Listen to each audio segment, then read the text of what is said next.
আপনারা কি যাচ্ছেন উত্তরপ্রদেশ সিআইডি?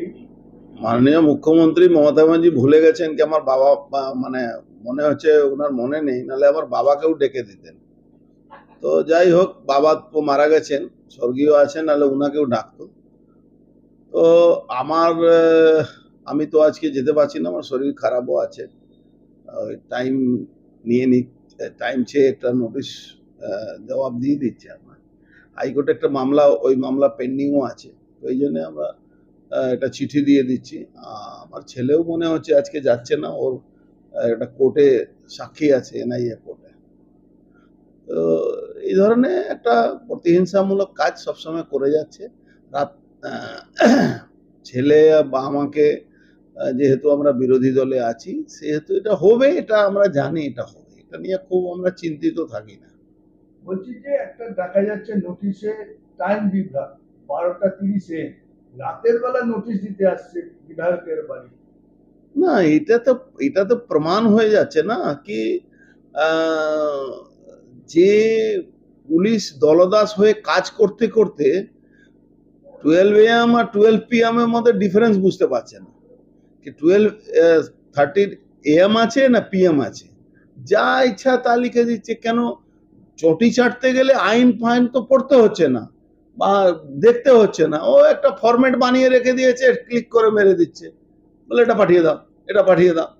আপনি দেখেছেন তো একদিনের মধ্যে 1 ঘন্টার ডিফারেন্সের মধ্যে এখানেও ডেকেছিল, আবার লালবাজার এতে ভবানী ভবনেও ডেকেছিল। মানে কোনো জ্ঞান বলে কিছু নেই। ও চটি চাটতে গেলে যারা এইসব করছে তারা মূর্খ আছে, তারা বুঝতে পারছে না কি যেদিন সময় পাল্টাবে তাদেরকে রিটায়ারমেন্ট হওয়ার পরেও আমরা ডাকবো, চিন্তা করার কোনো ব্যাপার নেই। এটা ভুলে যাবেন না কি আমরা রিটায়ারমেন্ট হলে আমরা মনে থাকবে না, বা যারা করাচ্ছেন তারা ভুলে যাবেন না কি রিটায়ারমেন্ট হওয়ার পরেও কিন্তু আমরা কিন্তু পলিটিক্সে রিটায়ারমেন্ট থাকে না, পলিটিক্সে শেষ জীবন অবধি পলিটিক্স আমরা করব। আমরা কিন্তু যারা এই দলদাস হয়ে কাজ করছেন, আইনভাবে করতেন আমার কোনো আপত্তি নেই, বেআইনি ভাবে যারা কাজ করছেন যে পুলিশ অফিসাররা, তারা কিন্তু ভুলে যাবে না রিটায়ারমেন্ট আপনাদের হয়, আমাদের কোনো রিটায়ারমেন্ট হয় না। হুমকি না, সত্যি কথা। হুমকি কিসের আছে? এটা সত্যি কথা। আপনাদের 58 এর পরে রিটায়ারমেন্ট, একদিনও চাকরি থাকবে না। আমরা 58 পরে যতদিন বেঁচে থাকবো পলিটিক্সটা করবো। আজকে না যাওয়ার কারণে কি আপনি আশঙ্কা করছেন যে আবার আপনাকে কোনো ডিস্টার্ব করতে পারে? আশঙ্কা কি করার আছে? খুব বেশি হলে জেলে যেতে হবে, এর থেকে বেশি কি ক্ষমতা আছে? আর ঘন্টা 2 ঘন্টার জন্য যেতে হবে, এর বেশি কি আছে? আমাদের আদালতের উপরে ভরসা আছে। যে পুলিশ জানে না কি 12 AM 12:30 AM কি হয় আর 12:30 PM কি হয়, জানে না, তো তার থেকে আমাদের আর কি আশা আছে? 12:30 বিধায়কের বাড়ি, স্ট্যান্ডিং বিধায়কের বাড়ি নোটিশ। তাহলে বুঝতে পারছেন তো, আইন বলে তো কিছু নেই।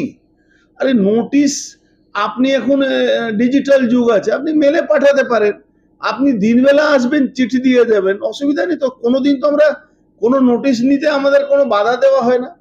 আমাদের অফিসের লোক আছে, তারা নোটিশ নিয়ে নেয়, আমরা তাকে ফলো করি।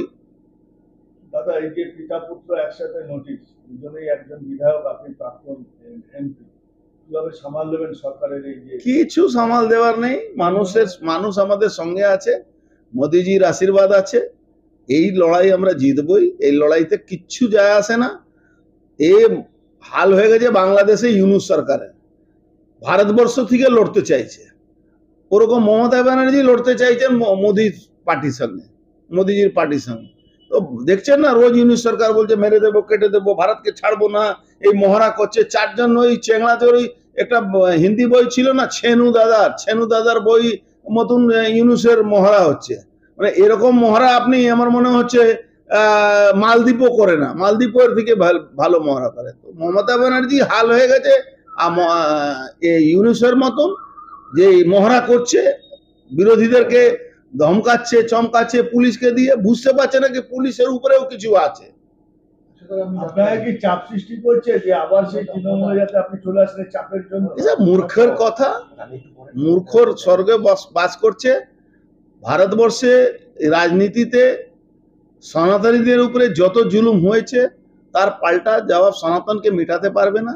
অনেক জেহাদি এসছে, 800 বছর ওই মুঘলের শাসন এখানকার মানুষ দেখেছে, লড়াই করে বেঁচে আছে, আগামী দিনও আমরা বেঁচে থাকবো।